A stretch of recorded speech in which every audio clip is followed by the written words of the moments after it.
All right, we'll need a towel as well. So, a couple things I have noticed: it takes longer to get down here every day. Man, traffic is back for sure. Um, I don't know what the other thing is, but I know it takes longer to get down here every day. So, um, let's work on four things today.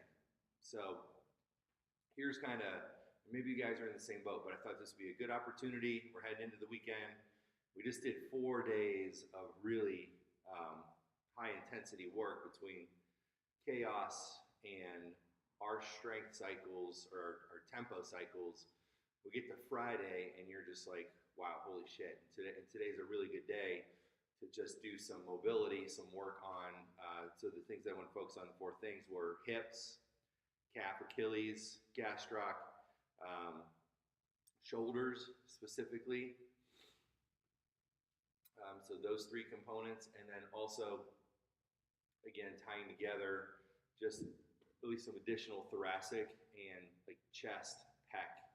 I just have had some conversations this week, and with the body weight exercises, most everything is put, at least as it relates to upper body, there's just a lot of energy and intensity put on the pushing process or anything in a push-up position.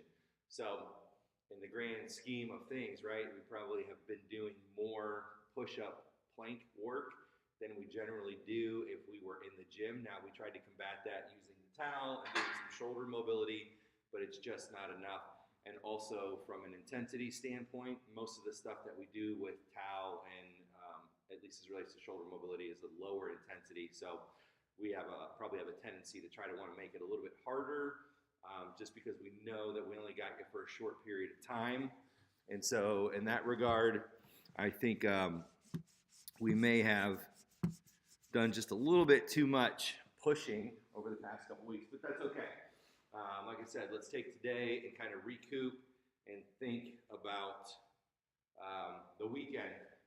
Taking some time off this weekend from my perspective, and I'm speaking psychologically and physiologically for myself as well. We have been doing all of these workouts throughout this whole process. We are starting to grind down, so we got to understand that we will get into the overtraining spot as well, and shoulders, neck. I mean, every time I go left to right, my neck, it just crunch, crunch, crunch, crunch, crunch, crunch. So let's do two things. Let's start with the shoulder mobility, and then we'll go to hips. So we'll kind of go upper body, lower body, upper body, lower body. On the first round, what I'm going to have you do is take a knee, and we'll start with our arm circles, and then we're going to move into some left and right movement as well. So the traditional arm circles here, right, guys? We are elbows together, wrists together, and we want to scoop up and over your head, and then bring it right back down and through. So what I want you to think about and focus on here today is slowing it down, right? So we're not in a rush to get this stuff done right now. We got about 10 minutes of work that I want to get through, maybe 12. And so take your time. Keep the elbows and wrists together as long as you can. From the kneeling position, again, I'm trying to stay upright, right? I don't want to reach, I don't want to lean forward, and I don't want to arch my back to get this done. So keep your hips locked in and stay neutral with your spine. So once you get to 10, let's go the opposite direction. So we're going to go back behind your head and drive it down. And we'll just do 5 this way. So go back behind your head and drive your elbows down.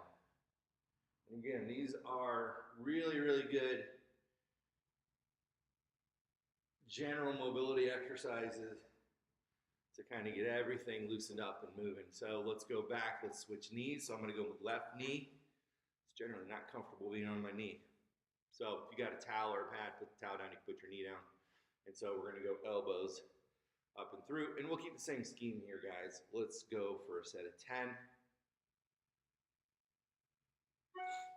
Where we are locked in close. Keep them together as long as you can.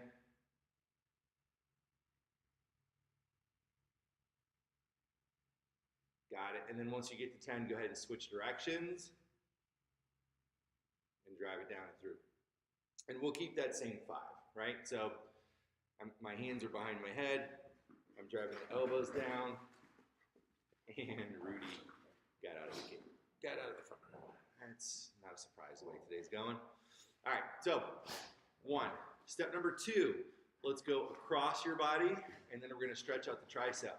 So we're going to put your left hand right underneath your elbow, stretch, and then left hand on the elbow and stretch. So I'm pulling my elbow towards my ear and then relax. So you're going to reach across your body and stretch. So we're keeping everything in this line.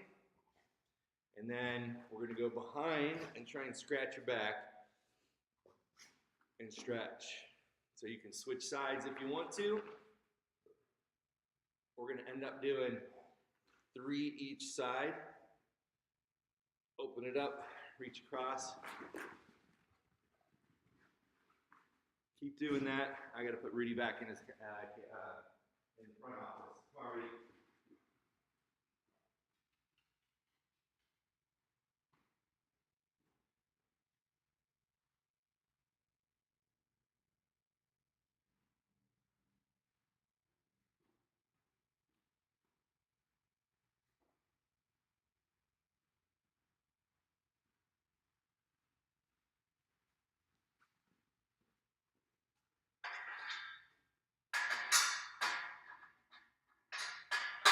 Good. So on the next round, we're going to go to some hips, and we're going to do, you will need something. I like to use something to counterbalance. So you could use anything that's not going to move. I don't know what you have in front of you. I'm just trying to imagine where you guys might be doing this workout. You could easily, if you have a doorway, right? You could use a doorway like this, and I'm sitting back and through in the door. So all we're trying to do, lost you on the Facebook side here. So all we're trying to do is we want to be able to counterbalance.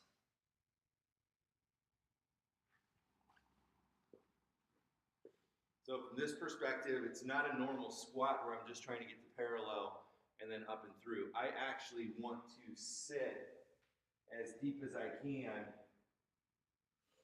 and relax at the bottom and put as much space into my lumbar spine as possible. So I'm trying to decompress lumbar, and I'm trying to mobilize the hips. And I'm still gonna stand up and through, and then come back to the top. All right, so on this exercise, what I do not wanna do is, I don't wanna sit straight down like a catcher stance, right? So I get up on my toes. I've gotta be able to sit back, stay on the heels, and then round at the bottom. Again, this is not a position that I would teach with weight on your frame, but it is a great position to work on some mobility and work on decompression, because we're not putting any downward pressure on your spine while we're doing it. So it's a great exercise. The other piece is that I'll change the width of my feet. So if I go a little wider, I'll get a little bit more hip, inner thigh, hip stretch mobility, and then I can drive up and through. So if we go through that range, let's do just a set of 10, and then we'll move into the next hip mobility standing here. And again, I just have something, I'm holding on to obviously the squat rack bar. You can use the doorway at your house where you can decompress. So I got one hand on one bar, one hand on the other, so that's where your doors are, or the opening of your door is, and then stretch up and through. Got it. So on the next, let's do single-sided exercise. So it takes a little bit of time to get through, but I'm going to stabilize at the bar, and I'm going to drive the hip. So this one's a little tricky in that it's really easy to get wonky on it, right?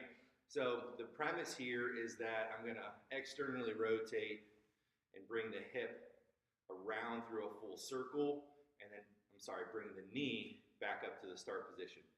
So start position is knee hip high. I'm going to externally rotate in that plane and then bring the knee up and through, right? So if you watch my knee as I get, that's as wide as I can go. My knee is still, or my thigh is still pretty parallel to the floor. And then I want to externally rotate, turn it in, and then up and through. The tendency here is that you start going left and right. So don't use this as an assist. Use it as a reference point, because what you don't want to do is start doing the whole, I'm going to move my trunk and torso to get through a range of motion. Use your musculature, use your muscles, use your core, use your trunk to stabilize everything. So you're going to lift, externally rotate, 1. Externally rotate, 2. So we're going to go through this range of motion for 5. And then we're going to go backwards. This is tricky as well. And you're going to scoop back to the start line. Scoop back to the start line. And notice again, my shoulders are staying over my hips. I really feel my left leg working, my stationary leg on the floor. I can really feel that glute stabilizing. So you should start to feel those two things tie together. So let's do the other side. Externally rotate, a couple pops in there, another couple pops in there. Again, these are great exercises. We often overlook them. I totally get it. We want to hit it and get out. I understand and get to our cardio. But today, I thought we would just take a couple minutes. Good. The hip is starting to mobilize. It feels better. The crunchiness is gone. Just a few reps is all it takes, but it's that big range of motion that helps to kind of loosen things up and get the fluidity back into your hips. It'll get some soreness out.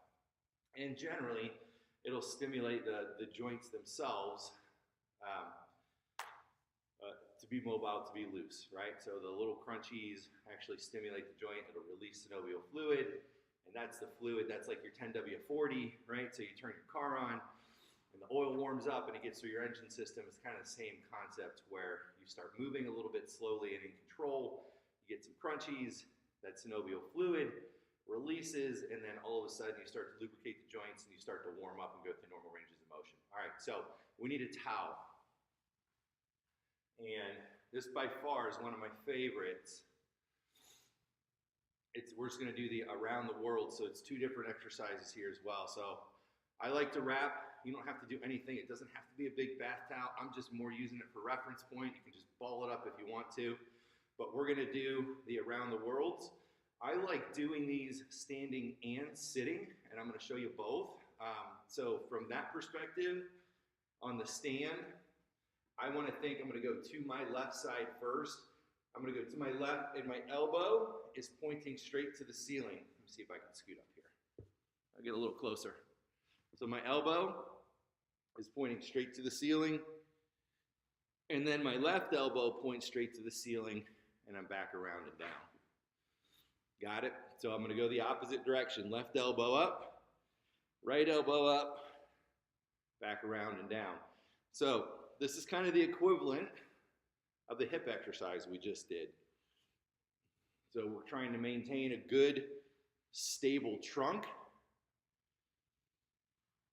You know, again, I'm not going with the flow here. I'm trying to fight and maintain that upright stability. The other piece, guys, is that the towel is staying pretty close to my head. I almost feel like I'm pulling my head through my arms, right? But I'm not moving my head forward, I'm keeping it neutral. So don't stick your chin out, right? As soon as I stick my chin out, my core starts to disengage as well. So keep a good neutral spine, keep a good neutral chin, keep everything. Again, this is a game of alignment, so you have to keep things aligned because that's telling you that the little tiny muscle stabilizers are sticking with you. And they're helping out, and that's exactly what we want to have happen here. Got it. And then the other thing that I commonly see, guys, is just the short range of motion, right? So the towel stays above my head. Keep that towel. I can get it to the point where it's tapping my shoulders the whole time, and then the slower the better. Got it. So that's one. The other piece you can do sitting down. So when you're sitting down, and I know you can't see my legs, but my feet, let me scoot back here. My feet are outside of my hips. Stay. My gimbal's fighting me. Okay. It's not going to want to work with me. So my feet are outside of my hips. So if I'm here, my feet are wide, and then I'm still maintaining that seated upright position. So my right and left foot are probably 6 or 8 inches outside of my hip joint, and I'm out at 45 degrees basically. So from that position, I still do the same exercise, and I'm going to have you guys do that. So let's do a set of 10 where your feet are outside of your hips, and you're really trying to fire up the core in that position. So your trunk becomes a bigger component of the stabilization when we go feet outside of your hips. So once you get done with 10, let's go ahead and pop up, and we're going to move to one more hip exercise that I like. And on the hips, let's see if I can adjust this. Stay. Okay. So on the hips, again, we're going to go back to our immovable object, and we're essentially doing a lateral lunge, but we're going to, again, allow the body to relax and decompress into a range of motion. We like to do these a lot with our TRXs, and if you have a TRX at home, I'll show you that version here in a second. But if I don't, which I'm assuming most of you do not, I'm going to take a wide stance way outside my hips, right? As wide as I possibly can. I'll do this facing you guys, and I'll do it facing away. So I've got my stability here, and I'm going to sink and stretch into my right knee, right hip. Now, I'll do this from the side. I know it's hard to tell, but this leg, my trail leg, is perfectly straight. My toe is pointed to the ceiling, and then I am all the way tucked on my right heel. So I'm in no way, shape, or form pushing into my right knee. So as I load to my right side, I am completely sitting down. I'm using the bar to help counterbalance again, but I'm on my right heel, and my left leg is straight. And then I'll just pop up, and I'll go the opposite direction. So if you guys are in space, let's go ahead and do 5 reps each side. This is a great exercise. This is one of my favorite hip mobility exercises because, keep going, I'm going to keep talking. It's one of my favorite hip mobility exercises because it allows 3 things. It allows you to go beyond a range of motion that you'd normally be able to do. Number 1, you positively have an impact on the high-end hip mobility. I'll be a little bit general swath here. Most guys that I show this exercise for the first time feel like they're going to pull their groin, which I get, right? But it's hugely important that we keep inner thighs mobile, especially if we're active and we're athletic. They're great stabilization muscles, so they generally get moved through further range of motion than they need to. And then the third piece is that it actually is really a proactive way to get stronger through that range of motion, because that range of motion is generally a weaker plane of movement. And so as it relates to that frontal plane, but you're moving laterally left to right, it's really important that we can mobilize those tiny little AV and AD ductors as we're going through our warm-up, let alone our training program. Our training program should incorporate those muscles, which all of our programs generally do, but we need to make sure that we can mobilize them. And that exercise, hands down, is one of the easier ones to learn and do anywhere. So on the TRX, it's the same thing. I like it because I can add the total range, meaning now I'm going to start to open up my shoulders and spine as well, so I can relax and I can get a really long range of motion basically from my fingertips all the way down to my butt as far as lengthening spine and shoulders, and then I'm also working left to right as it relates to opening up hips. So great exercise. Let's go back to the towel. Take those with you guys. You should be doing those things a couple times a week at home in general, even when the gym opens back up. It's a great exercise to do after your run, hell, before you run, anytime, really, as soon as you wake up in the morning. So on the back side, we're going to use our towel. And so what I'm going to do, I'm going to grab it probably just outside of my shoulders. I'm going to go over my head, and I'm going to open up my shoulders, and then back to the top. So easy way to think about it.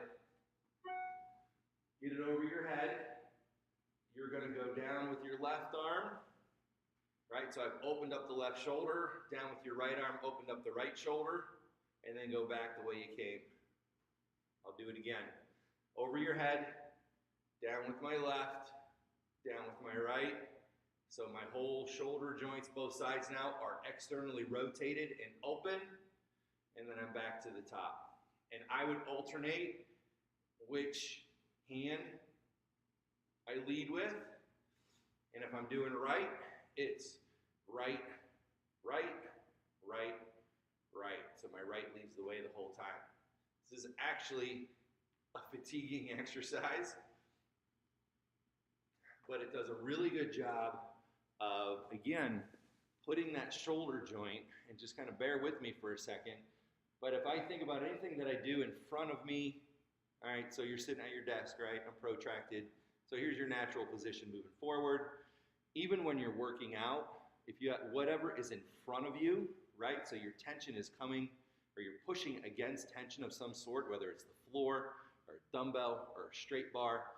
You know, the subtleties of the shoulder joint, I get a little bit protracted, and basically what that does is it internally rotates the head of the humerus, it overworks the anterior delt, and then the pec becomes more of a stabilizer than a mover, right? So now all of a sudden we have this position where everything that we're doing is pushing into that front part of your shoulder joint, right? So I'll get real anatomical here, just the front part of your shoulder. So as I'm in this position pushing forward, if I'm protracted and pushing on something, the energy is going right into that anterior delt. The anterior delt's pretty strong, but it can only last for so long. So if we're overdoing some pushing, we're not getting enough shoulder mobility, holy shit, that's gonna start to wear out. It's gonna start to really burn, bother you, be problematic. So we wanna work on the external rotation, and it's not enough to just say, well, I'm gonna keep a good neutral shoulder, right? So to combat it, we wanna get ourselves in a position where we are actually, this is a neutral shoulder, and I'm gonna externally rotate. So you can see the difference in shoulder position, right? So this is neutral, protracted, internal rotation, and then this is retracted, external rotation. So as soon as you external rotate, retract, you should start to feel an open and a stretch. Now, the tricky part is that we want to get into that position under tension. So that's why we're using the towel. So if I've got a little bit of tension there, then it allows those muscles to then start to relax and open. So that's the whole premise of that towel. So if I cannot get the towel over my head, the first thing that you want to do is work on being able to pull that towel through. And you notice it's in line with the back of my head, or the top of my head. That's really important that we can get into that position and then work on our shoulder mobility from there. So as it relates to you guys thinking about, man, my shoulders are crunchy and they're tired and they're sore, I get it, and part of it is, yes, we need to do mobilization, and yes, we need to work through these certain ranges of motion, but on the other side, remember, especially as it relates to the shoulders and the hips, those are multi-directional joints. So let me explain. The elbow is a hinge joint. The knee is a hinge joint, right? So very, very simple, straightforward range of motion mechanisms. Shoulders and hips are the same joints, ball and socket, but your hip is a little bit limited because that ball is into a socket, so it's a little bit more wrap on the head of your femur, so it's a limited range of motion, but you're still gonna get bigger ranges of motion than you would at the knee. The shoulder joint is literally a ball and socket, but it looks like that. There is no wrap, right? So it's not technically a ball and a socket. What happens is your rotator cuff, your biceps, your triceps, your rear delts, your traps, there's the musculature that holds that joint in place. So what we sacrifice in power, we gain in function. What we sacrifice in long-term stability, we gain in function. It is my 100% rationalization behind why we will not do kipping pull-ups in this place. And that's a whole nother video that I would love to do. But the shoulder joint itself is, you got to respect it, number one. And you got to realize, understanding that it's designed for mobility. It's not designed for power and explosivity. So if you're training it that way, specifically, it's really hard to do. Not that you can't do that with big muscle groups pushing and pulling. That's what it's designed to do. But as soon as you get that arm over your head and you're starting to yank through ranges of motion, or as soon as you start to overdo those mechanics, the shoulder will break down pretty goddamn quickly. And so I can get off on that tangent. Let me vary back. Keep me wrangled, guys. So the whole premise is the mobility part, right? So the slower, I don't want to say slow motion, but the more deliberate you can be with those ranges of motion, the more that you're going to gain, specifically as it relates to starting to open up the shoulder and just feel better throughout the day. We can get into the dynamic components of how to open up the shoulder, especially as it relates to pre-workout and bench pressing and dumbbell presses and push-ups and things like that. I am talking about the day-to-day grind where we are just trying to open some shit up, right? So I'm thinking about how slowly can I go through this range of motion? Can I get every little muscle fiber to fire through that range of motion? Or am I just kind of doing the range, right? So everything that we've done today specifically is slow, deliberate, methodical, and it's not a rush to get done. So hopefully you guys sensed that. And so I think that I'll leave it right there. So hopefully you guys took something from this today. What I will do, I'm gonna, as soon as I'm done, I'm gonna go back and put this into a little bit of PDF form, and I'll just upload it. I'm pretty sure that I can share it on Facebook and add it to our YouTube page. But if you guys are interested, just shoot me a text, and once I have it in PDF, I'll text it back to you. So literally that was, I think, 6 mobility exercises. We had a towel, we used a doorway, so you don't need much to do it. But it's a good start to your day. And the other side is, I wanted to take a Friday where we did not work out, where we did take some downtime. I want you to head into the weekend clean, fresh, enjoy it with your family. I'm sure that Memorial Weekend should be relaxing and it should be fun. We will be off. We will announce the winner of our 4-day challenge at noon. I haven't done the math yet, but I got all your numbers. I'll let you know where everybody is. And Chaos Boxing is doing the live stream on Monday morning. There's only going to be one. That's Memorial Monday. And then we get back on track for next week. And then we will start to throw out information to you guys as we are getting our reboot plan June 1st back up and running. So that's where we are right now. Guys, thank you for joining in this morning. And hopefully you have a good start to your day and you have an awesome Friday, and carry on. Have a great weekend. Thank you.